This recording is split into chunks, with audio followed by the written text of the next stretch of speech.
호르무즈가 흔들렸습니다. 2026년 봄, 호르무즈 해협이 위기에 빠졌습니다. 전 세계 원유 공급이 비상에 걸렸고 국제 유가는 천정부지로 오르기 시작했죠. 그런데 바로 그 시각, 걸프 산유국 임원이 서울행 비행기에 오르고 있었습니다. 목적지는 한국 지하 안반 비축기지. 그가 꺼낸 말은 단 한마디였어요. 우리 원유 한국 땅에 맡겨도 되겠습니까? 왜 하필 한국이었을까요? 그 답은 40년 전 사막에서 시작됩니다. 스튜디오 안이 조용했습니다. 방청석 조명이 절반만 켜진 채 대기 중이었고 메인 카메라 2대가 유리 테이블 쪽을 향해 낮게 고정되어 있었죠.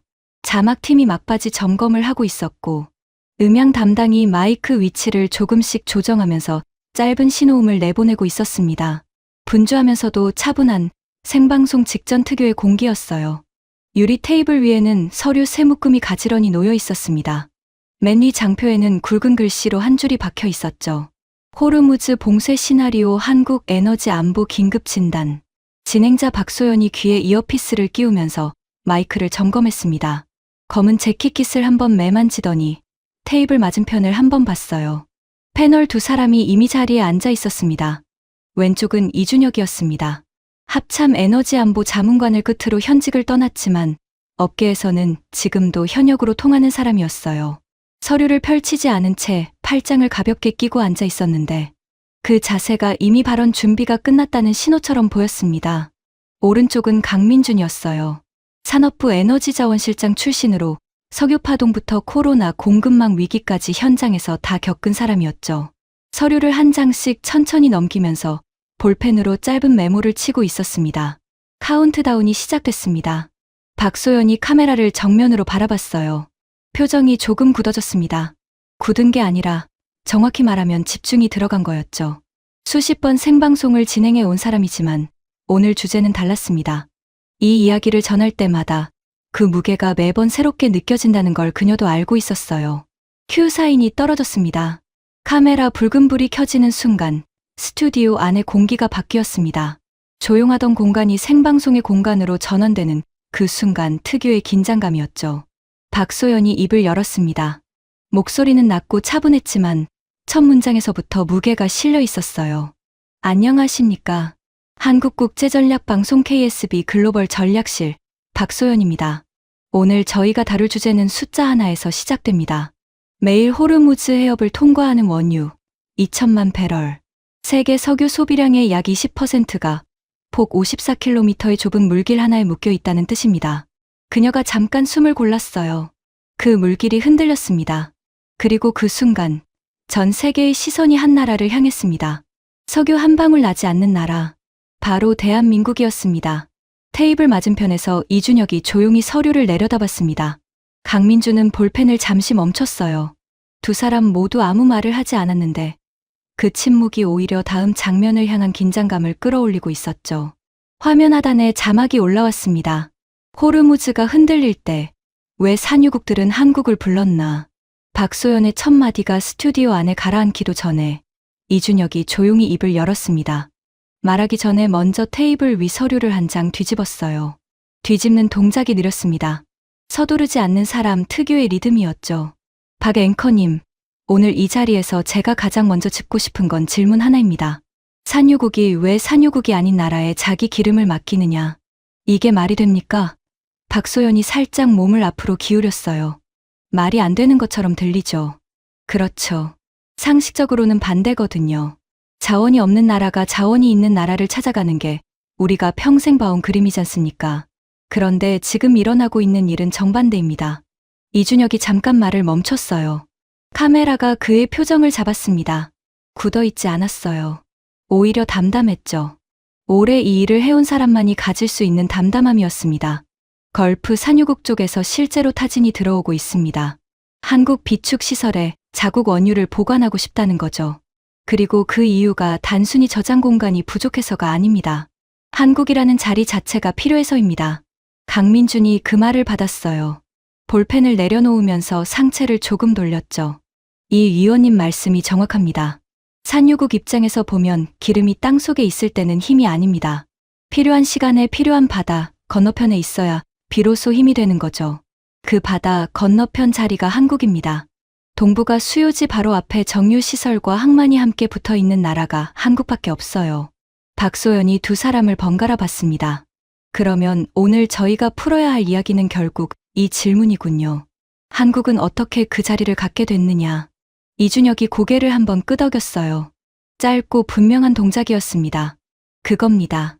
그리고 그 답이 단순하지 않아요. 하루아침에 만들어진 자리가 아닙니다. 약점을 끌어안고 40년을 버텨서 체질로 바꿔온 나라의 이야기입니다. 스튜디오 안이 잠깐 조용해졌어요. 방청석 쪽에서 미세한 움직임이 있었지만 소리는 없었습니다. 카메라가 천천히 테이블 전체를 훑었어요. 박소연이 시청자를 향해 고개를 돌리면서 말을 이었죠. 목소리가 한 톤 낮아져 있었습니다. 오늘 저희 글로벌 전략실이 이 이야기를 꺼낸 이유가 있습니다. 호르무즈가 흔들릴 때마다 한국이 흔들린다는 이야기는 많이 들으셨을 겁니다. 오늘은 그 반대편 이야기를 해보려고 합니다. 호르무즈가 흔들릴 때 왜 산유국들이 오히려 한국을 찾는지, 그 충격적인 이유를 지금부터 두 분과 함께 풀어보겠습니다. 강민준이 서류를 한 장 넘겼어요. 다음 발언 준비가 이미 끝나 있다는 신호였습니다. 이준혁은 물잔을 한번 들었다가 내려놓았죠. 말하기 직전 사람이 무의식적으로 하는 그 동작이었어요. 이야기가 본격적으로 시작되려는 순간이었습니다. 강민준이 서류 한 장을 테이블 위로 밀어냈습니다. 지도였어요. 중동에서 동북아까지 이어지는 항로가 굵은 선으로 그려져 있었고 호르무즈 해협 부분에 붉은 표시가 찍혀 있었죠. 박소연이 카메라 쪽으로 그 지도를 살짝 들어 보였습니다. 이게 우리가 이야기할 무대입니다. 시청자분들 보시기에 이 붉은 점 하나가 별거 아닌 것처럼 보일 수 있어요. 그런데 이 점 하나가 막히면 어떤 일이 벌어지는지 강 대표님부터 설명해 주시겠습니까? 강민준이 지도를 손가락으로 짚었습니다. 매일 이 해협을 통과하는 원유가 2천만 배럴입니다.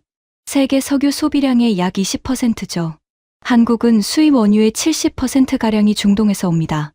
그 상당량이 이 물길을 지나오고요. 그러니까 한국 입장에서 호르무즈는 단순한 해협이 아닙니다.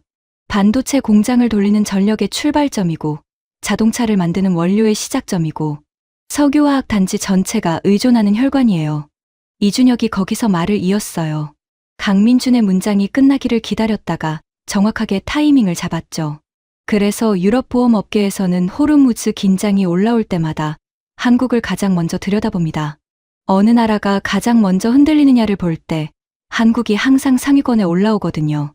에너지 자금률이 사실상 0%에 가깝고 핵심 산업 전체가 외부 에너지에 노출돼 있으니까요. 약점이 명료한 나라처럼 보이는 거죠. 박소연이 짧게 끼어들었어요. 실제로 그런 평가를 받은 적이 있습니까? 이준혁이 잠깐 쉬었습니다. 대답을 고르는 게 아니라 어디서부터 꺼낼지를 고르는 쉼이었어요. 있죠. 로테르담 해운보험업계에서 작성한 리스크 보고서를 저도 입수해서 본 적이 있는데요. 거기 첫 문장이 이겁니다. 대한민국은 산유국이 아니며 핵심 산업이 모두 외부 에너지 충격에 노출되어 있다. 단기 중기 충격에 취약한 국가로 분류한다. 이 문장 하나로 한국을 정리해버린 거예요. 강민준이 낮게 웃었습니다. 쓴 웃음에 가까운 웃음이었죠. 틀린 말은 아닙니다. 숫자만 보면 그렇게 읽혀요. 그게 한국의 절반입니다. 나머지 절반은 숫자 뒤에 있어요. 박소연이 두 사람을 한 번씩 봤습니다. 그 나머지 절반이 오늘 이야기의 핵심이겠군요. 그렇습니다. 강민준이 지도를 다시 한번 손끝으로 짚었어요. 이번엔 호르무즈가 아니라 한국 남해안 쪽을 짚었습니다. 그 손끝이 잠깐 멈췄어요. 한국이 그 절반을 어떻게 채웠는지. 그게 40년짜리 이야기입니다. 그리고 그 이야기가 지금 산유국들이 한국 문을 두드리는 이유로 이어집니다. 스튜디오 조명이 테이블 위로 조용히 내려앉아 있었습니다. 카메라가 세 사람의 얼굴을 차례로 훑었어요. 방청석은 조용했죠. 이야기가 쌓이기 시작하는 순간이었습니다. 박소연이 서류를 한 장 들어 올렸습니다. 저희가 이번 방송을 준비하면서 한 가지 사실을 확인했는데요. 두 분 혹시 이 내용 아십니까? 그녀가 읽었어요. 천천히, 또렷하게. 걸프 지역 국영석유회사 국제저장사업 담당 임원이 한국 비축기지를 직접 방문했습니다. 목적은 자국 원유의 한국 내 위탁 보관 가능성 타진. 이건 공식 채널이 아닌 실무 접촉 단계였습니다. 잠깐의 침묵이 있었어요. 이준혁이 먼저 입을 열었습니다. 놀란 표정이 아니었어요. 오히려 기다리고 있었다는 표정에 가까웠죠. 알고 있습니다. 그 접촉이 한 번이 아닙니다. 저도 관련 경로를 통해 파악하고 있었는데 이게 공개된 자리에서 나오는 건 오늘이 처음이겠군요. 강민준이 볼펜을 내려놓았어요. 조용한 동작이었지만 그게 오히려 무게감을 만들었습니다. 산유국 입장에서 이건 굉장히 이례적인 행보입니다. 자기 기름을 남의 땅에 맡긴다는 게 쉬운 결정이 아니에요. 에너지는 주권이랑 맞닿아 있는 문제거든요. 그 결정을 실무 단계에서 타진하고 있다는 건 그만큼 한국이라는 자리에 대한 신뢰가 쌓여 있다는 뜻입니다. 박소연이 받았어요. 왜 하필 한국입니까? 일본도 있고 중국도 있지 않습니까? 이준혁이 바로 답했습니다. 준비된 문장이었죠. 일본은 정치적으로 중동 일부 국가와 관계가 복잡합니다. 중국은 너무 커요. 자기 기름을 맡겼다가 협상 카드로 쓰일 수 있다는 우려가 있죠. 한국은 다릅니다. 중동 건설 현장에서 40년 넘게 쌓아온 신뢰가 있고 정치적으로 특정 편을 들지 않는 나라라는 인식이 있어요.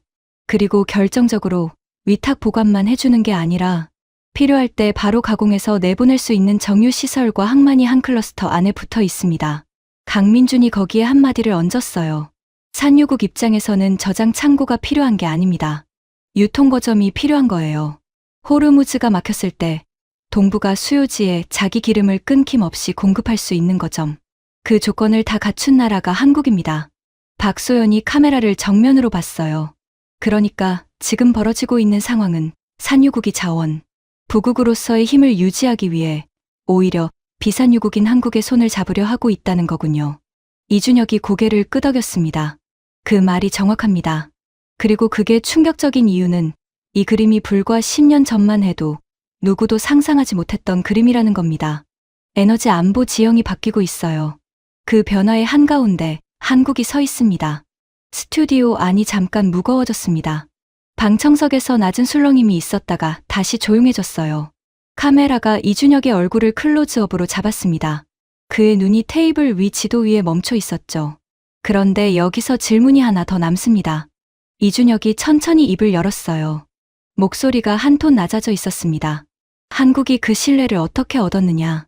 그게 비축기지 숫자나 정유 능력 수치로 설명이 안 됩니다. 그 신뢰의 뿌리가 어디서 왔는지를 알아야 이 이야기가 완성됩니다. 이준혁의 마지막 말이 스튜디오 안에 내려앉자마자 강민준이 조용히 받아쳤습니다.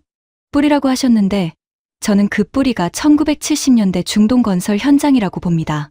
이준혁이 고개를 살짝 기울였어요. 동의의 제스처이기도 했고 다음 말을 기다리는 제스처이기도 했죠. 강민준이 이어갔습니다. 그때 한국 사람들이 사우디, 쿠웨이트, 이란 현장에 들어갔어요. 배관공도 있었고 철골 기사도 있었고 현장 감독도 있었습니다. 나라를 대표한다는 생각으로 간 게 아니에요. 돈 벌러 갔죠. 집에 송금해야 했고 자식 학교 보내야 했고 그게 전부였습니다. 박소연이 조심스럽게 끼어들었어요. 그게 지금 산유국의 신뢰와 어떻게 연결됩니까? 강민준이 잠깐 멈췄습니다. 말을 고르는 게 느껴졌어요. 그 사람들이 사막에서 한 가지를 지켰습니다. 약속한 날짜에 약속한 만큼 끝내는 것. 늦지 않았어요. 대충 하지 않았습니다. 중동 발주처 입장에서 그게 쌓인 겁니다. 한국 사람들은 맡긴 걸 끝낸다. 그 기억이 40년이 지나도 지워지지 않았어요. 지금 산유국 임원들 세대가 바로 그 기억을 갖고 있는 세대입니다. 이준혁이 거기서 다른 각도로 치고 들어왔습니다. 저는 거기에 한 가지를 더 얹고 싶습니다. 신뢰가 과거에서 왔다면 지금 산유국들이 한국을 찾는 이유는 현재의 구조에서 옵니다. 두 가지가 맞물려 있어요. 박소연이 그 말을 받았습니다. 현재의 구조라고 하면요. 한국이 갖고 있는 지하 안반 비축기지입니다. 한국은 전국 9곳에 비축 시설을 운영하고 있는데 이게 단순한 탱크 시설이 아닙니다. 산 안쪽 단단한 안반을 파서 그 공간 안에 원유를 저장하는 방식이에요. 폭격에도 강하고 누출 위험도 낮습니다. 한 동굴에 수백만 배럴이 들어가고 그게 여러 칸이 이어져 있어요. 전국 합산으로 보면 세계에서도 손꼽히는 비축 보유국입니다. 강민준이 그 말에 고개를 끄덕이면서 덧붙였어요. 그리고 저장만 해주는 게 아닙니다.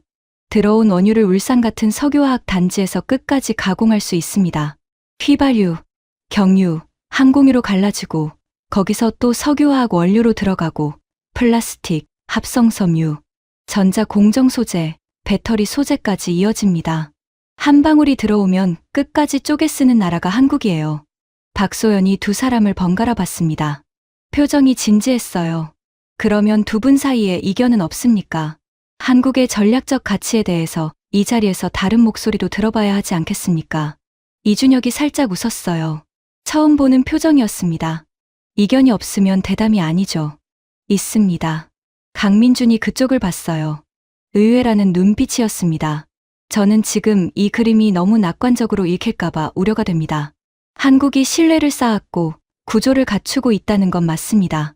그런데 호르무즈가 실제로 장기 봉쇄에 들어가면 비축기지가 버텨줄 수 있는 시간에는 한계가 있어요. 그 이유가 문제입니다. 비축이 시간을 벌어주는 건 맞지만 근본적으로 에너지 자급률 문제가 해결된 건 아닙니다. 스튜디오 안이 조금 달라졌습니다. 두 전문가 사이에 처음으로 결이 다른 공기가 흘렀어요. 강민준이 몸을 앞으로 조금 기울였습니다. 반박을 준비하는 자세였죠. 그건 저도 동의합니다. 다만 이 위원님, 비축기지의 역할이 단순히 버티는 게 아닙니다. 위기 때 한국이 산유국 원유에 대해 우선 구매권을 갖는 조건으로 위탁 보관 협약이 이뤄지거든요. 그러면 봉쇄 상황에서 한국은 다른 나라보다 먼저 공급을 확보할 수 있는 카드를 손에 쥐고 있는 겁니다. 이게 단순한 저장고가 아니라 외교적 레버리지예요. 이준혁이 그 말을 들으면서 잠깐 창 쪽을 봤습니다. 생각하는 눈빛이었어요. 그 카드가 얼마나 유효하냐는 결국 그 협약이 위기 상황에서도 지켜지느냐에 달려 있습니다. 종이 위의 약속과 실제 위기 상황의 약속은 다를 수 있어요. 박소연이 그 팽팽한 공기를 끊지 않고 카메라를 봤습니다. 두 분의 이견이 바로 이 이야기의 핵심입니다. 한국이 쌓아온 신뢰와 구조가 실제 위기의 순간에 어떻게 작동하느냐. 그 답을 찾기 위해 지금부터 더 깊이 들어가 보겠습니다. 강민준이 서류를 한 장 넘겼어요. 이준혁은 물잔을 천천히 들었다가 내려놓았습니다. 두 사람의 시선이 동시에 테이블 위 지도로 향했죠. 그 지도 위 호르무즈의 붉은 점이 조용히 빛나고 있었습니다. 강민준이 서류 묶음에서 사진 한 장을 꺼냈습니다. 지하 비축기지 내부였어요. 천장이 까마득하게 높은 안방 공간 안에 배관이 사방으로 뻗어 있었고 형광등 불빛이 긴 통로를 따라 줄지어 박혀 있었죠. 박소연이 그 사진을 카메라 쪽으로 살짝 들어 보였습니다. 두 분, 이 사진을 보신 외국 전문가들 반응이 어떻습니까? 이준혁이 먼저 답했어요. 처음 보는 사람들은 대부분 말을 못합니다. 산유국도 아닌 나라가 이 규모의 공간을 산 안에 파놨다는 게 직관적으로 잘 안 믿겨지거든요. 유럽 보험업계 분석관들도 자료로는 알고 있어도 실제로 보고 나면 반응이 달라진다고 하더군요. 강민준이 사진을 다시 내려놓으면서 말을 이었습니다. 이게 단단한 화강암 안반을 파낸 겁니다. 한국 지질 특성상 가능한 방식이에요. 유럽이나 중동에서는 지질 조건 때문에 이런 방식 자체가 불가능한 곳이 많습니다. 그러니까 한국이 이 방식을 택한 건 단순히 의지의 문제가 아니라 한국 땅이 가진 조건을 정확히 읽은 선택이었던 거죠. 박소연이 몸을 앞으로 기울였어요. 이 비축기지가 처음 만들어진 게 언제입니까? 강민준이 답했습니다. 1970년대 석유파동 직후입니다. 1차, 2차 석유파동 때 한국이 정말 휘청했거든요. 기름 한 방울 안 나는 나라가 갑자기 기름을 못 사오니까 산업 전체가 멈출 뻔했어요. 그때 정부와 기업이 함께 결정한 겁니다. 다시는 이런 일을 겪지 않겠다고요. 그 결정에서 이 비축기지가 시작됐고 그게 40년 넘게 이어진 겁니다. 이준혁이 거기서 한마디를 얹었습니다. 그리고 그 40년 동안 한 번도 멈추지 않았어요. 정권이 바뀌어도 외환위기가 와도 코로나 공급망 위기가 와도 비축시설은 계속 확장됐습니다. 그게 한국이 에너지 안보를 다루는 방식의 일관성을 보여줍니다. 강민준이 사진 옆에 지도를 펼쳤어요. 전국 9곳의 비축기지 위치가 표시되어 있었습니다. 산유국 임원 파드 알만수르가 한국 비축기지를 직접 방문했을 때 이런 말을 했다고 합니다. 여기는 기름이 나는 곳이 아니다. 기름이 끊겼을 때 나라가 바로 주저앉지 않도록 붙잡아두는 곳이다. 땅 속에 있는 또 하나의 바다라고. 스튜디오 안이 잠깐 조용해졌습니다. 박소연이 그 침묵을 깨지 않고 잠깐 기다렸어요. 그 표현이 공기 안에서 충분히 자리를 잡을 때까지요. 땅 속의 바다. 그녀가 그 말을 다시 한번 낮게 읊었습니다. 이준혁이 천천히 말을 받았어요. 산유국 사람들은 자기 땅에서 기름이 솟아오르는 걸 보면서 살아왔습니다. 한국 사람들은 산속을 파내려가서 거기에 기름을 부어 넣었어요. 시작 자체가 다른 이야기죠. 솟아나는 기름과 부어 넣는 기름. 그 정반대의 방향이 결국 같은 자리에서 만나고 있는 겁니다. 강민준이 지도 위 비축기지 표시를 손끝으로 한번 짚었어요. 이 점 하나하나가 단순한 저장 시설이 아닙니다. 충격을 기억하고 그 충격을 반복하지 않겠다는 의지가 콘크리트와 강철로 굳어진 공간이에요. 그리고 지금 그 공간이 산유국들에게 가장 매력적인 자리가 되고 있습니다. 박소연이 두 사람을 번갈아 봤어요. 그러면 이 비축기지가 한국 에너지 안보의 전부입니까? 아니면 이게 더 큰 그림의 한 부분입니까? 이준혁이 입꼬리를 살짝 올렸어요. 처음으로 여유가 담긴 표정이었습니다. 한 부분입니다. 비축기지는 시간을 버는 장치예요. 그 시간 안에 한국이 뭘 할 수 있느냐. 그게 진짜 이야기입니다. 그리고 그 이야기는 울산으로 가야 합니다. 강민준이 새 서류를 꺼냈습니다. 울산 석유화학 단지 항공사진이었어요. 끝이 보이지 않는 파이프라인과 굴뚝이 화면을 가득 채우고 있었죠. 그 사진 한 장이 다음 이야기의 문을 열고 있었습니다. 박소연이 울산 단지 항공사진을 카메라 앞에 들었습니다. 이 사진, 처음 보시는 분들은 어디가 어딘지 잘 모르실 겁니다. 파이프라인이 끝없이 이어지고 굴뚝이 줄지어 서 있고, 그런데 이게 울산 석유화학 단지입니다. 한국에서 들어온 원유가 산업의 피로 바뀌는 곳이죠. 강민준이 그 사진을 손가락으로 짚었어요. 이 단지를 처음 만들 때 목표는 단순했습니다. 정유만 하는 것, 원유를 가져다가 휘발유, 경유, 항공유로 만들어서 공급하는 것. 거기까지가 처음 그림이었어요. 박소연이 고개를 기울였어요. 그런데 지금은 그게 아닌 거군요. 전혀 다른 그림이 됐죠. 정유를 하고 나니까 부산물이 남더라고요. 그 부산물이 아까워서 석유화학을 시작했습니다. 석유화학을 하니까 그 옆에 플라스틱 산업이 붙었고, 또 그 옆에 합성섬유가 붙었고, 전자 공정 소재가 붙었고, 배터리 소재까지 이어졌어요. 한 단계씩 옆으로 자라난 겁니다. 누가 위에서 전부 설계한 게 아니에요. 아까워서 옆에 붙이고 또 아까워서 옆에 붙이다 보니 지금 이 그림이 된 거예요. 이준혁이 그 말을 들으면서 낮게 웃었습니다. 그게 한국 산업의 특징입니다. 없는 걸 탓할 시간이 없었어요. 들여와야 했고 비쌌고 비싸니까 끝까지 써야 했습니다. 한 방울도 허투루 쓸 수가 없었던 거죠. 박소연이 두 사람을 봤어요. 그런데 오늘 비스토리로 저희가 꼭 짚고 싶은 게 있습니다. 이 단지를 실제로 굴려온 사람들 이야기입니다. 그녀가 서류 한 장을 꺼냈어요. 1970년대 중동 건설 현장에 파견됐던 한국인 근로자들. 그분들 이야기를 잠깐 해주시겠습니까? 이게 오늘 주제와 어떻게 연결됩니까? 강민준이 잠깐 시선을 내려깔았습니다. 잠깐이었지만 그 짧은 침묵 안에 무게가 있었어요. 그분들이 나라를 대표한다는 생각으로 간 게 아닙니다. 돈 벌러 갔어요. 집에 송금해야 했고 자식 학교 보내야 했습니다. 그게 전부였죠. 막상 가니까 맡은 일은 끝내야 했어요. 약속한 날짜에 약속한 만큼 끝내는 것. 그게 그때 그분들의 자존심이었습니다. 이준혁이 조용히 받았어요. 그 손들이 모여서 한 나라의 신뢰가 됐습니다. 사막에서 약속을 지킨 사람들의 손. 그 기억이 지금 산유국 임원 세대에게 남아있어요.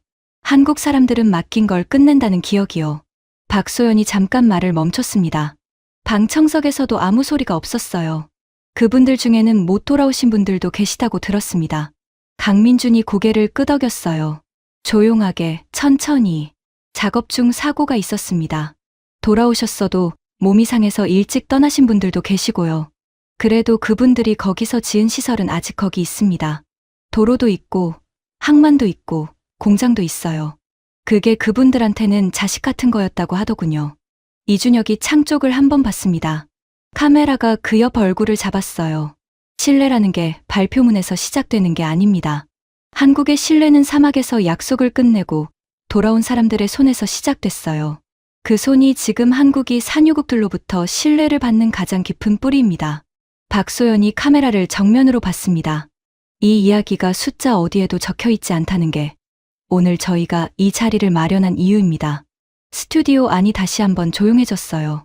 형광등 불빛 아래 테이블 위 사진들이 가만히 놓여 있었습니다. 울산 단지 항공사진 옆에 비축기지 내부 사진이 나란히 있었고 그 사진들 너머 어딘가에 모래바람 속 젊은 얼굴들이 겹쳐 보이는 것 같았어요. 강민준이 볼펜을 다시 들었습니다. 다음 이야기를 향한 신호였죠. 이준혁이 서류를 한 장 꺼냈습니다. 지도였어요. 이번엔 한국 지도가 아니었습니다. 서울 강남 일대 도로 지도였어요. 그 위에 한 도로명이 굵게 표시되어 있었죠.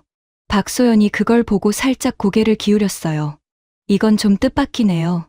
강남 도로 지도가 오늘 이 자리에서 나올 줄은 몰랐는데요. 이준혁이 지도를 테이블 위에 펼쳤습니다. 테헤란로입니다. 서울 강남 한복판을 관통하는 도로죠. 이 이름이 1977년에 붙었습니다. 당시 이란과 한국이 서로의 도시 이름을 길에 새겨주기로 했거든요. 서울의 한 길은 테헤란로가 되고 테헤란의 한 길은 서울로가 됐습니다. 그게 지금까지 그대로 남아 있어요. 거의 50해가 됐습니다. 강민준이 그 말을 받았어요. 그동안 이란에서는 혁명이 있었고 정권이 바뀌었고 미국과의 관계가 끊어졌고 전쟁도 있었습니다. 한국에서도 정권이 여러 번 바뀌었어요. 도시가 통째로 바뀌었죠. 그래도 그 길 이름은 안 바뀐 겁니다.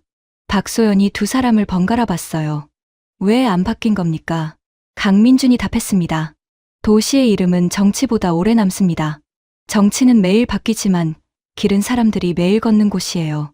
길 이름을 바꾸려면 그 길을 걷는 사람들의 기억을 바꿔야 하는데 그게 쉽지 않습니다. 한국 사람들은 테헤란로를 그냥 강남의 길로 알고 살았고 이란 사람들은 서울로를 테헤란의 길로 알고 살았어요. 그게 쉬내면 정치보다 깊은 층위가 됩니다. 이준혁이 거기에 한마디를 얹었어요. 그리고 그 길 이름이 단순한 상징이 아닙니다. 한국이 중동과 맺어온 관계의 무게를 보여주는 지표예요. 외교 관계가 공식적으로 끊어진 나라와도 길 이름이 살아남아 있다는 건 그 관계가 정치 위에 쌓인 게 아니라 사람과 사람 사이에 쌓였다는 뜻이거든요. 박소연이 잠깐 멈췄습니다. 생방송 진행자가 잠시 말을 아끼는 건 드문 일이었어요. 그녀가 천천히 입을 열었습니다. 저도 테헤란로를 매일 지나다니는데 솔직히 그 이름을 의식하면서 걸어본 적이 없었어요. 강민준이 살짝 웃었어요. 그게 정상입니다. 그 무의식 속에 테헤란이라는 이름이 박혀 있는 거거든요. 이란이라는 나라가 한국 사람들의 일상 어딘가에 조용히 들어와 있는 겁니다. 이준혁이 지도를 손가락으로 짚으면서 이야기를 이어갔습니다. 더 재미있는 건 인천공항에서 서울로 오는 고속도로 이야기입니다. 톨게이트를 아무도 멈추지 않고 통과합니다. 단말기 하나가 유리에 붙어 있고 그게 한번 깜빡이면 끝이에요.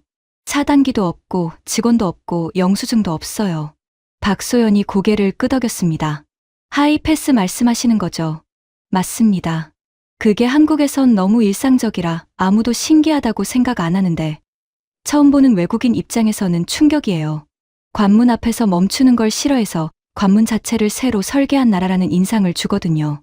강민준이 그 말을 받았어요. 그 인상이 틀리지 않습니다. 한국 사람들은 막히는 걸 못 견딥니다. 막히면 돌아가거나 뚫거나 새로 만들거든요. 그게 고속도로 톨게이트에도 있고 비축기지에도 있고 울산 단지에도 있어요. 막힌다는 게 한국한테는 해결해야 할 문제지 체념해야 할 상황이 아닌 거죠. 이준혁이 지도를 접으면서 말했습니다. 그리고 호르무즈가 흔들리던 그날 밤 강남 거리에는 편의점이 문을 닫지 않았습니다. 카페 안에서 야근하는 직장인이 노트북을 펼치고 있었고 택시가 줄지어 손님을 기다리고 있었어요. 뉴스에선 호르무즈가 흘러나오는데 도시는 멈추지 않았습니다. 박소연이 그 말을 받았어요. 왜 멈추지 않은 겁니까? 강민준이 조용히 답했습니다. 편의점 사장이 이런 말을 했다고 하더군요. 문 닫는다고 기름값이 내려갑니까? 애들 아침 먹을 건 팔아야죠. 스튜디오 안이 잠깐 조용해졌어요. 이준혁이 낮게 이었습니다. 그게 체념이 아닙니다. 불안과 영업을 분리해서 따로 두는 결정이에요. 한국 사회가 위기를 받아들이는 방식이 거기 있습니다. 박소연이 카메라를 봤습니다. 눈빛이 이전보다 조금 더 깊어져 있었어요. 위기를 알면서도 자기 자리를 지키는 것. 그게 한국 사회가 수십 년 동안 길들여온 자세군요. 테이블 위 지도 위에 강남의 불빛이 겹쳐지는 것 같았습니다. 테헤란로라는 이름이 박힌 그 길 위로 오늘도 아무도 이름을 의식하지 않는 사람들이 빠르게 걷고 있을 거였어요. 강민준이 서류 묶음을 한번 정리했습니다. 흩어져 있던 지도와 사진들을 한쪽으로 모으는 동작이었는데 그게 자연스럽게 이야기의 흐름을 한번 고르는 신호처럼 보였어요.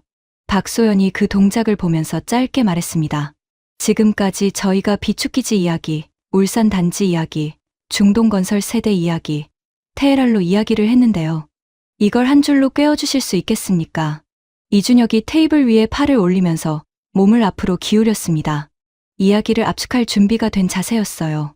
한국이 산유국들로부터 신뢰를 받는 이유는 3가지입니다. 첫째, 사막에서 약속을 지킨 사람들의 기억.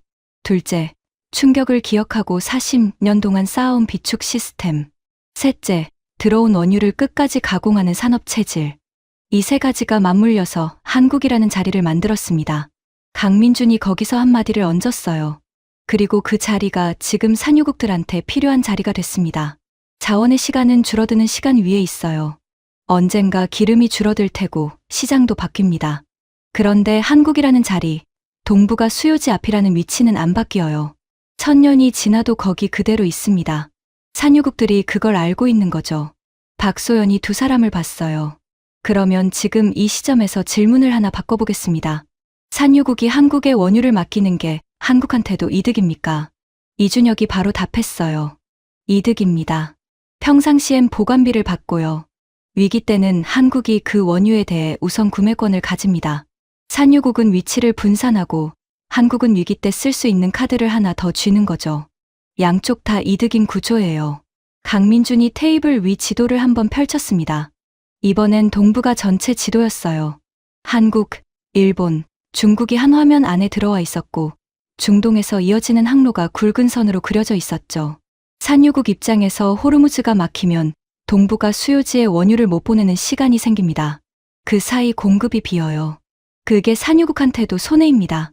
그런데 한국 비축기지에 원유를 미리 넣어뒀다면 호르무즈가 막혀도 한국에서 바로 공급을 이어갈 수 있어요. 산유국은 수요지를 잃지 않고 한국은 공급을 유지하는 거죠. 박소연이 그 지도를 카메라 쪽으로 살짝 들었어요. 지금 시청자분들 보시기에 이 그림이 중요한 이유가 있습니다. 한국이 에너지 약소국이라는 전제로 이 지도를 보면 한국은 저 항로의 끝에 매달려 있는 나라처럼 보입니다. 그런데 두 분 말씀대로 보면 한국은 저 항로의 핵심 거점이에요. 이준혁이 고개를 끄덕였어요. 그 전제를 바꾸는 게 오늘 이야기의 핵심입니다. 한국은 약점이 많은 나라가 맞아요. 에너지 자급률 사실상 0%, 수입 원유 70%가 중동에서 오고 그 약점들은 사라지지 않았습니다. 다만 그 약점들이 한국을 취약하게 만든 게 아니라 오히려 그 약점 때문에 한국이 이만한 시스템을 만들어 온 겁니다. 강민준이 그 말을 받았어요. 약점이 많기 때문에 서로를 묶어둔 구조를 만든 거죠. 비축기지가 있고 정유산업이 있고 석유화학이 있고 그게 서로 손을 잡고 있습니다. 한쪽이 흔들리면 옆쪽이 잡아주는 식이에요. 한 줄로 세워둔 도미노가 아닙니다. 서로 손을 잡고 있는 사람들의 줄에 더 가깝습니다. 박소연이 잠깐 펜을 들어 메모를 적었어요. 진행자가 대담 중에 메모를 적는 건 드문 일이었습니다. 방청석에서 그 장면을 보면서 낮은 술렁임이 일었다가 가라앉았죠. 그녀가 고개를 들었어요. 두 분, 그러면 지금 한국의 이 자리가 앞으로도 유효합니까? 에너지 전환 시대가 오고 있지 않습니까? 석유 중심의 그림이 바뀐다면 한국의 이 자리도 바뀌는 거 아닙니까? 이준혁이 입을 열었어요. 그런데 이번엔 바로 답하지 않았습니다. 잠깐 생각하는 시간이 있었어요. 강민준이 먼저 받았습니다. 그 질문이 오늘 대담의 진짜 고비입니다. 강민준이 서류에서 그래프 한 장을 꺼냈어요. 국제에너지기구 전망 자료였습니다. 2030년, 2040년, 2050년으로 이어지는 석유 수요 곡선이 그려져 있었죠. 박소연이 그 그래프를 카메라 쪽으로 들었습니다. 이 곡선이 내려가고 있군요. 강민준이 고개를 끄덕였어요. 석유 수요는 중장기적으로 줄어드는 방향입니다. 전기차가 늘어나고 있고 재생에너지 비중이 올라가고 있어요. 국제에너지기구는 석유 수요가 20년 안에 의미 있는 수준으로 감소할 거라고 보고 있습니다. 이준혁이 그 말을 받았어요. 그게 한국한테 2가지 의미가 있습니다. 하나는 기회고 하나는 위협이에요. 박소연이 펜을 들었습니다. 기회부터요. 이준혁이 답했어요. 전기차 배터리, 반도체, 재생에너지 설비. 이게 전부 한국이 강점을 갖고 있는 산업입니다.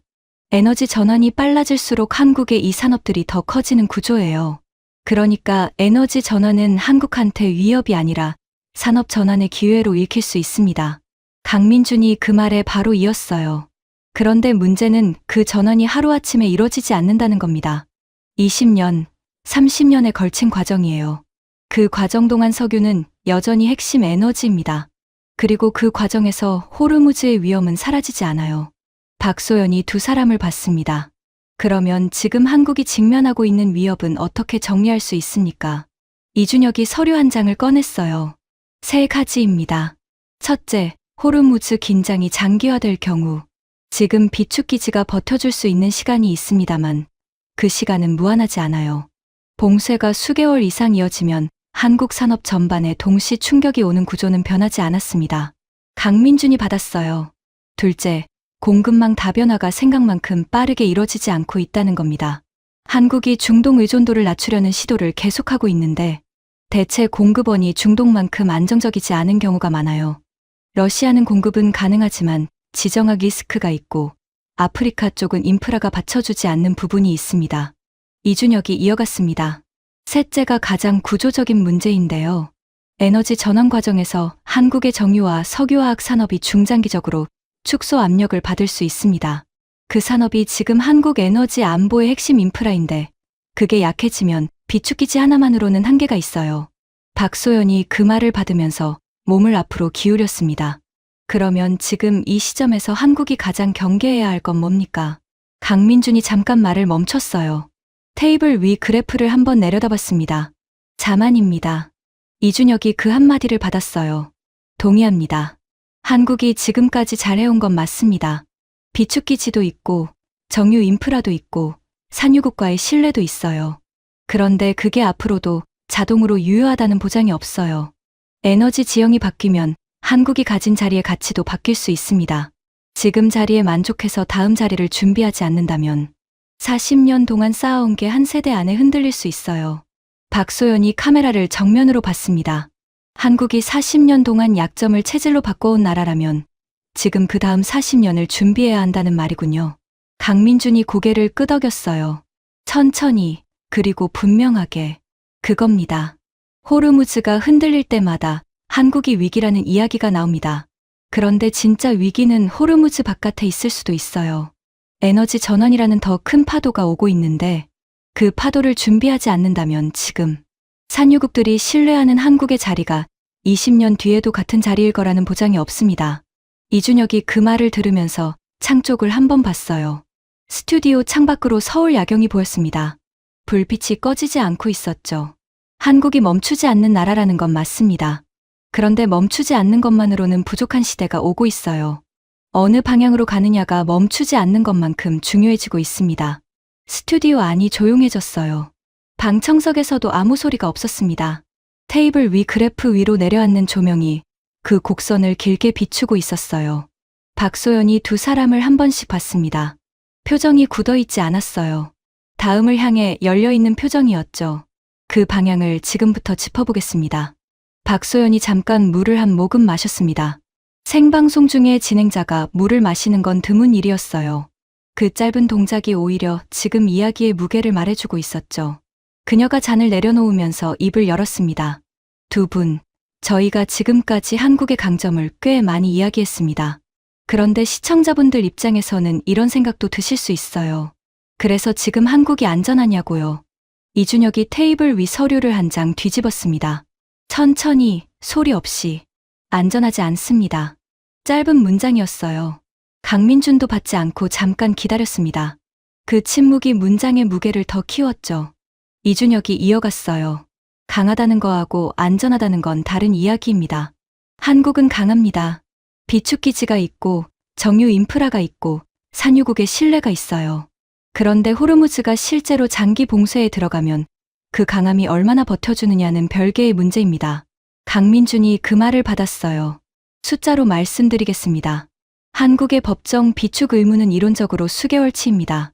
그런데 그 수개월 안에 호르무즈 상황이 풀리지 않으면 어떻게 됩니까? 대체 공급원을 확보해야 하는데 중동 외 공급원이 갑자기 그 물량을 채워주기가 현실적으로 쉽지 않아요. 배는 하루아침에 항로를 바꾸지 못합니다. 우회 항로는 평균 3, 4주가 더 걸리고 보험료가 급등하고 공급 단가가 올라갑니다. 박소연이 받았어요.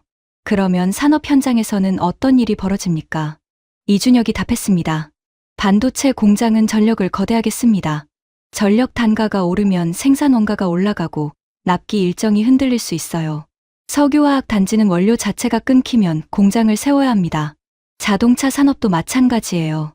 단지 안에서 공장 하나가 멈추면 그게 다음 공장으로 이어지는 구조거든요. 서로 손을 잡고 있는 구조는 강점이지만 한 곳이 무너지기 시작하면 연쇄적으로 흔들릴 수 있다는 게 같은 구조의 취약점이기도 합니다. 강민준이 거기에 더 얹었어요. 그리고 지금 한국 에너지 믹스에서 원자력과 재생에너지 비중을 어떻게 끌어올리느냐를 두고 논쟁이 계속되고 있습니다. 그 논쟁이 정치적으로 소비되는 동안 실질적인 에너지 자립도는 크게 변하지 않고 있어요. 비축기지를 아무리 잘 만들어도 근본적으로 에너지를 자체 생산할 수 있는 능력이 받쳐주지 않으면 그건 시간을 버는 장치일 뿐입니다. 박소연이 카메라를 한번 봤다가 다시 두 사람에게 시선을 돌렸어요. 한국이 40년 동안 약점을 체질로 바꿔왔다고 하셨는데 지금 말씀을 들으면 그 약점이 완전히 사라진 게 아니라 관리되고 있는 수준인 거군요. 이준혁이 고개를 끄덕였습니다. 정확합니다. 관리되고 있는 거예요. 관리가 안 되는 것과 관리되고 있는 건 다릅니다. 그런데 관리에는 조건이 있어요. 시스템이 계속 작동해야 하고 사람이 계속 거기에 집중해야 하고 정치가 그 시스템을 흔들지 않아야 합니다. 강민준이 낮게 이었어요. 그 조건 중 하나라도 흔들리면 40년 동안 쌓아온 게 생각보다 빠르게 무너질 수 있어요. 그게 제가 가장 우려하는 부분입니다. 박소연이 잠깐 말을 아꼈어요. 스튜디오 안이 무거워졌습니다. 방청석에서도 소리가 없었죠. 이준혁이 창밖을 한번 봤어요. 서울 야경이 여전히 불을 밝히고 있었습니다. 그 불빛이 아름다웠고 그래서 더 무겁게 느껴졌어요. 한국이 멈추지 않는 도시의 풍경을 갖고 있다는 건 맞습니다. 그런데 그 불빛 하나하나가 어디서 오는지를 우리가 잊는 순간 그 불빛이 꺼질 수 있어요. 강민준이 그 말을 받지 않았습니다. 받을 필요가 없는 문장이었어요. 그 말이 스튜디오 안에서 혼자 오래 남아 있었죠. 박소연이 숨을 한번 고르고 카메라를 봤습니다. 그 불빛을 지키는 이야기, 지금부터 해보겠습니다. 잠깐의 광고 휴식 뒤 스튜디오 조명이 다시 들어왔습니다. 세 사람이 자리에 그대로 앉아 있었어요. 광고 시간 동안 아무도 자리를 뜨지 않았죠. 강민주는 서류를 다시 정리하고 있었고, 이준혁은 물잔을 손에 쥔 채 테이블 위 지도를 내려다보고 있었습니다. 박소연이 이어피스를 한번 고쳐 끼고 카메라를 봤어요. 계속 가겠습니다. 그녀가 이준혁을 봤습니다. 이 의원님, 아까 한 말씀이 계속 마음에 걸립니다. 한국이 멈추지 않는 나라라는 건 맞지만 어느 방향으로 가느냐가 중요해지고 있다고 하셨는데요. 그 방향을 잃은 적이 있습니까? 한국이. 이준혁이 물잔을 내려놓았어요. 있습니다. 짧게 답하고 잠깐 멈췄어요. 그가 말을 고르는 시간이었습니다. 1997년 외환위기 때 한국 에너지 산업이 크게 흔들렸습니다. 기업들이 무너지면서 정유사들도 구조조정에 들어갔어요. 비축기지 확장 계획이 미뤄지고 에너지 안보 관련 예산이 줄었습니다. 그때 우리가 잠깐 방향을 잃었어요. 당장 살아남는 것에 집중하다 보니 미래를 준비하는데 구멍이 생겼죠. 강민준이 받았어요. 저도 그 시기를 현장에서 겪었습니다. 에너지자원실에서 일할 때였는데 예산회의에서 비축기지 관련 항목이 삭감되는 걸 봤어요. 당장 외채 갚고 기업 살리는데 돈이 들어가야 했으니까요. 그때 에너지 안보는 나중 이야기였습니다. 박소연이 조심스럽게 물었어요. 그때의 교훈이 지금 어떻게 이어지고 있습니까? 이준혁이 답했습니다. 두 가지를 배웠어요. 첫째, 에너지 안보는 경제가 좋을 때 미리 준비해야 한다는 것. 위기가 오면 이미 늦어요. 둘째, 그 준비가 정권이 바뀌어도 이어져야 한다는 것. 외환위기 이후 한국이 비축 시스템을 다시 강화하는데 10년 가까이 걸렸습니다. 강민준이 거기서 다른 각도를 꺼냈어요. 그런데 솔직히 말씀드리면 지금도 비슷한 위험이 있습니다. 에너지 전환이라는 화두가 커지면서 석유 중심의 인프라를 유지하는 데 드는 예산과 관심이 줄어드는 흐름이 있어요. 정유산업이 오래된 산업처럼 취급되고 비축기지는 당연히 거기 있는 것처럼 여겨지고 있습니다. 그게 우려스럽습니다. 박소연이 두 사람을 봤어요. 당연하다고 생각하는 순간이 가장 위험한 순간이군요. 이준혁이 천천히 고개를 끄덕였습니다. 그겁니다. 한국 사람들이 강남 편의점이 문 열고 있는 걸 당연하게 느끼는 것처럼 전기가 들어오는 걸 당연하게 느끼고 주유소에 기름이 있는 걸 당연하게 느끼는 순간 그 당연함을 받쳐주는 시스템에 대한 관심이 줄어드는 거예요. 강민준이 낮게 이었어요. 사막에서 땀을 흘렸던 분들이 만들어 놓은 신뢰, 파동을 겪으면서 쌓아온 비축 시스템, 한 방울도 허투루 쓰지 않겠다는 자세로 키워온 산업 체질. 이게 다음 세대로 이어지려면 그게 얼마나 힘들게 만들어졌는지를 알아야 합니다.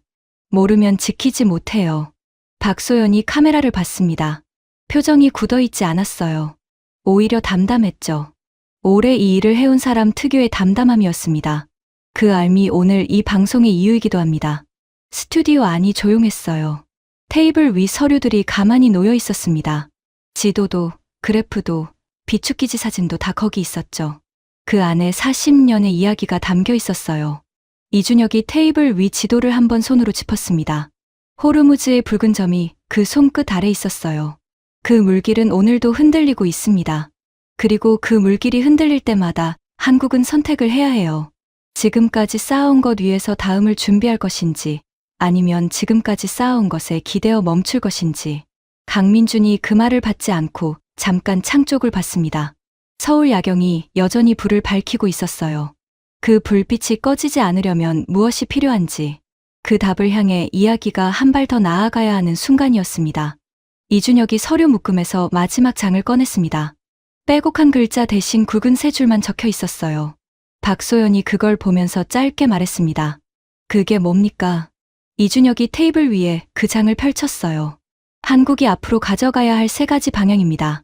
오늘 대담을 준비하면서 제가 정리한 거예요. 강민준이 그 종이를 옆에서 한번 봤습니다. 고개를 끄덕였어요.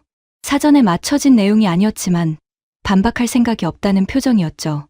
박소연이 카메라를 봤다가 이준혁에게 시선을 돌렸어요. 첫 번째부터 들어볼게요. 이준혁이 첫 번째 줄을 짚었습니다.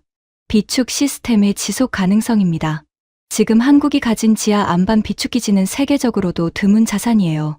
그런데 이걸 유지하고 확장하는 데 드는 비용과 인력이 꾸준히 필요합니다.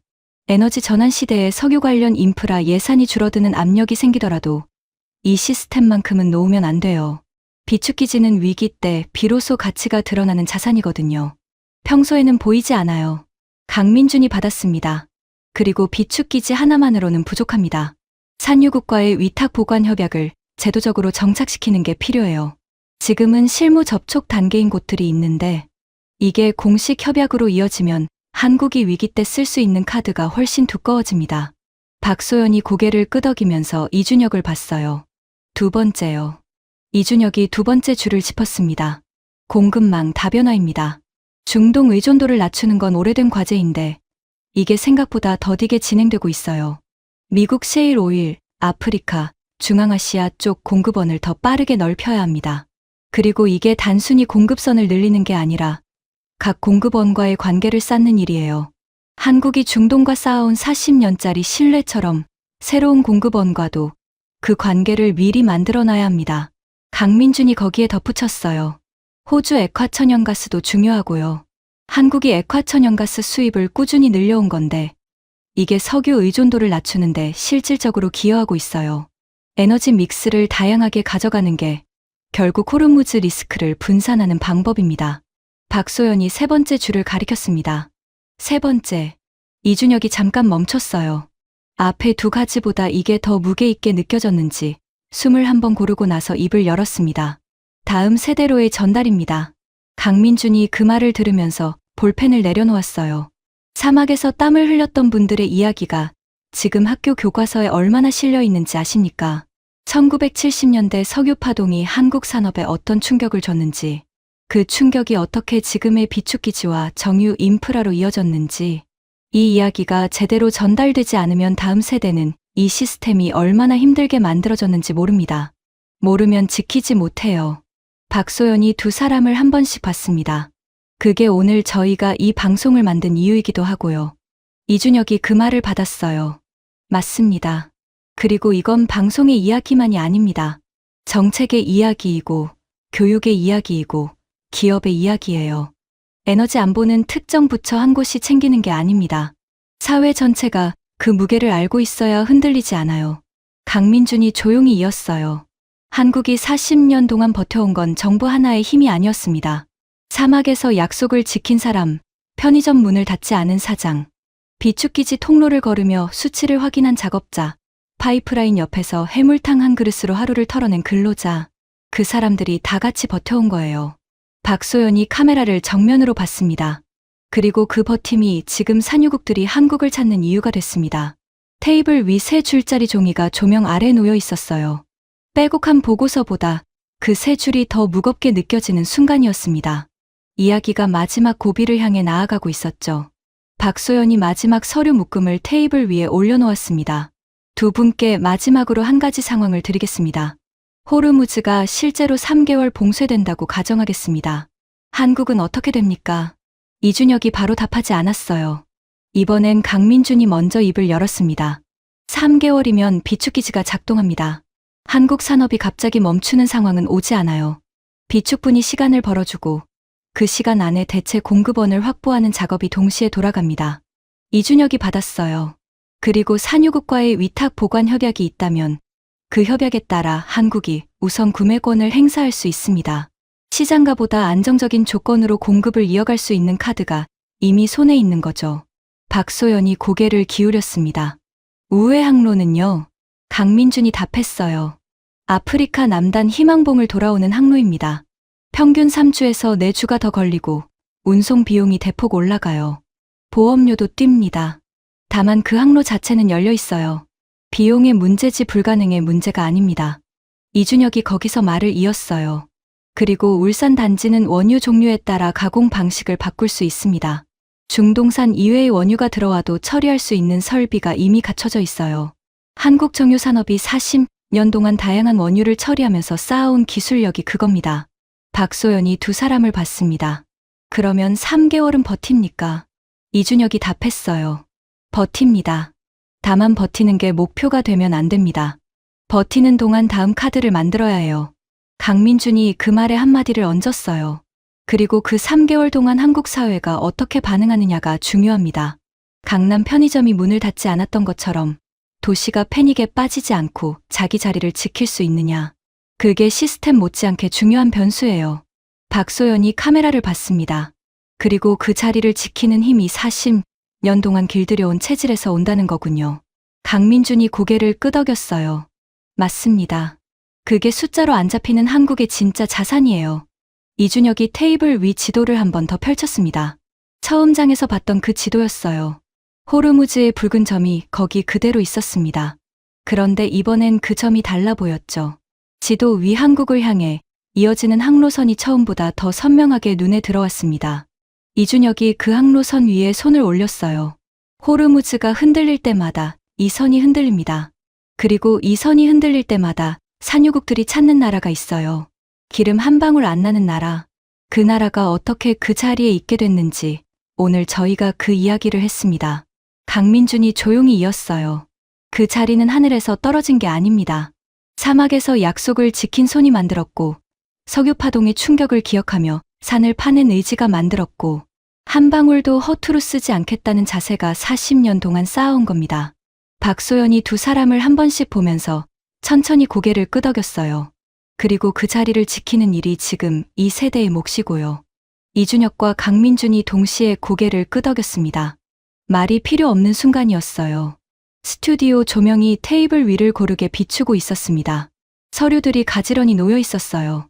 지도, 그래프, 비축기지 사진, 울산 단지 항공 사진. 그 안에 40년의 이야기가 담겨 있었습니다.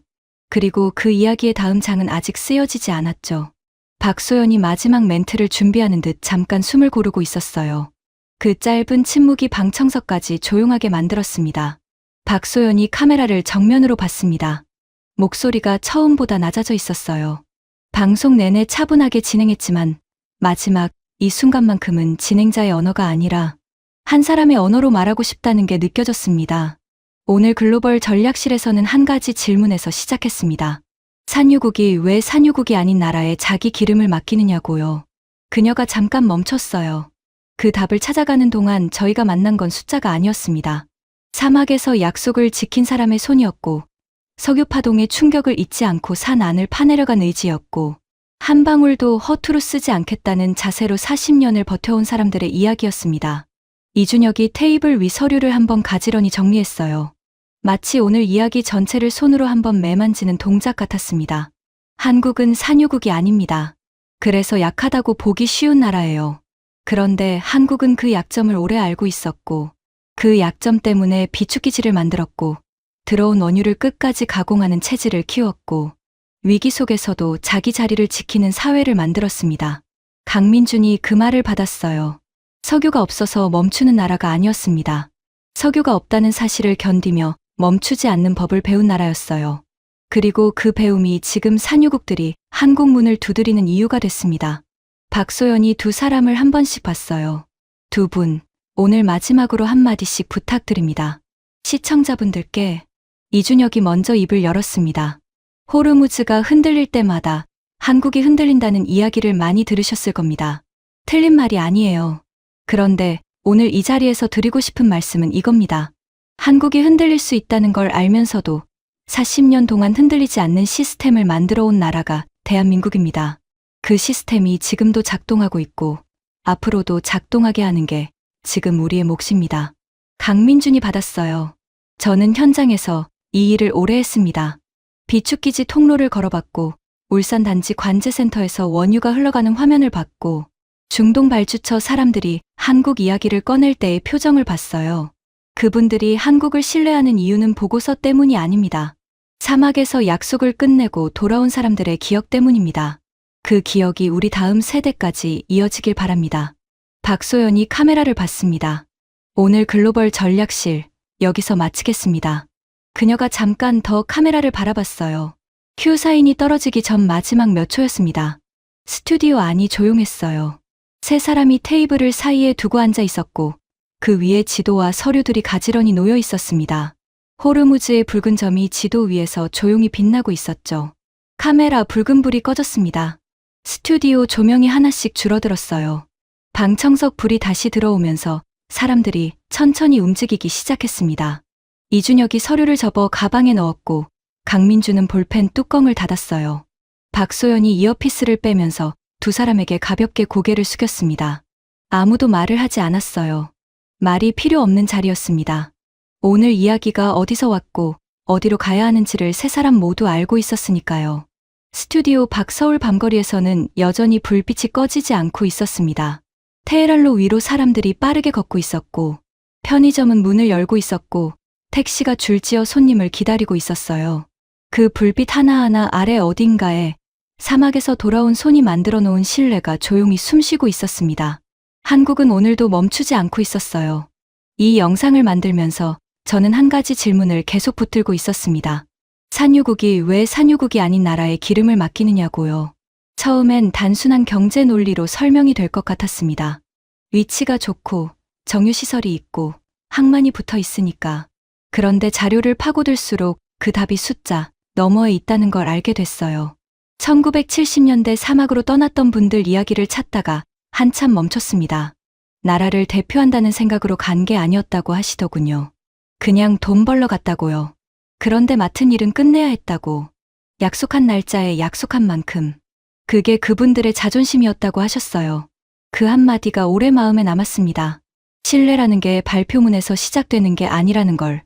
그 말 한마디가 설명해주고 있었거든요. 한국이 중동에서 쌓아온 신뢰의 뿌리가 거기 있었어요. 보고서 어디에도 적히지 않는 그 손끝에. 지하 안반 비축기지 자료를 처음 봤을 때도 솔직히 놀랐습니다. 산유국도 아닌 나라가 산 안쪽을 파내려가서 거기에 기름을 부어넣고 있다는 사실이요. 그게 석유 파동의 충격을 기억하는 나라가 40년 동안 해온 일이었습니다. 당한 적이 있어서 다시는 그러지 않겠다는 결정이 콘크리트와 강철로 굳어진 공간이었어요.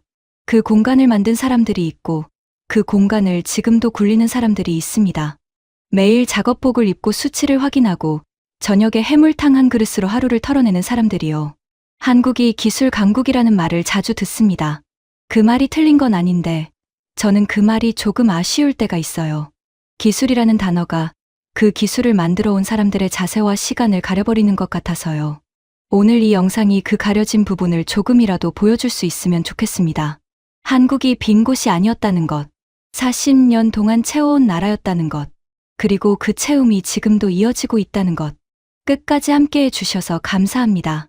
영상이 마음에 닿으셨다면 구독과 좋아요 한 번씩만 부탁드립니다. 댓글에 여러분이 생각하시는 한국의 진짜 힘이 무엇인지 남겨주시면 제가 하나하나 읽겠습니다. 다음 영상에서 또 찾아뵙겠습니다. 감사합니다. 사실에 근거한 내용.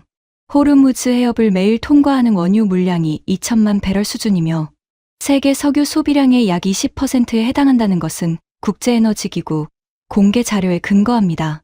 한국의 원유 수입 중 중동 의존도가 70% 안팎이며 에너지 자급률이 사실상 0%에 가깝다는 내용은 산업통상자원부 에너지 통계 자료에 근거합니다.